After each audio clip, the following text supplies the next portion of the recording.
ang kongresistang nagmiyaw-miyaw, ngunit wala pa rin nakakasuhan na malalaking magnanakaw. Madam Speaker, distinguished colleagues, isang mapagpalayang hapon po sa ating lahat. I rise to respectfully place on record my no vote in support for Honorable Francisco Kiko Barsaga and to articulate principled opposition to any disciplinary action that undermines constitutional freedoms and the sovereign mandate of Kong Kiko Barsaga's constituency. It bears repeating that Honorable Barsaga holds his seat not by appointment or party fiat, but because of the direct mandate of his constituents as reflected in the official election results and his assumption of office in Article 6, Section 6 of the Constitution. It points out that legislators derive their authority from the electorate. Any penalty imposed on Kong Barsaga that deprives people of Dasmariñas of representation must be carefully scrutinized against constitutional standards. Ang pinarurusahan po natin sa mga hakbang ito ay hindi si Kong Barsaga, kung hindi ang mga taong nasasakupan ng kanyang pamumuno.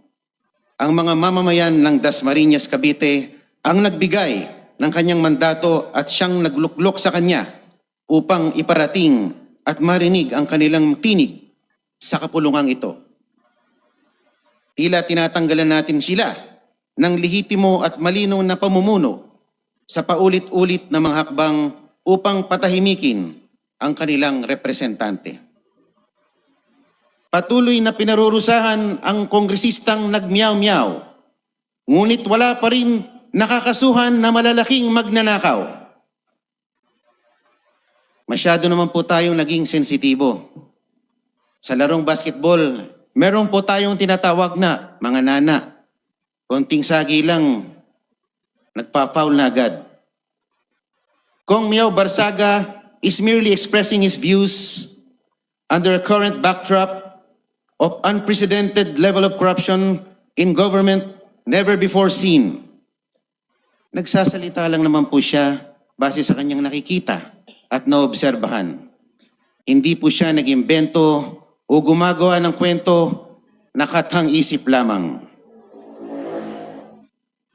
If the disciplinary actions against Kong Barsaga stem from speech that discusses public issues such as statements on corruption or critical commentary, such actions risk contravening the fundamental right to freedom of speech and curtailing legitimate political expression.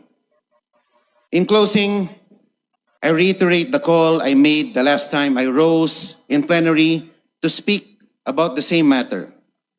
Huwag po natin hahayaan ang institusyong ito, ang House of Representatives, nagipitin ang kanilang sariling mga miyembro. Maraming salamat po, Madam Speaker. Majority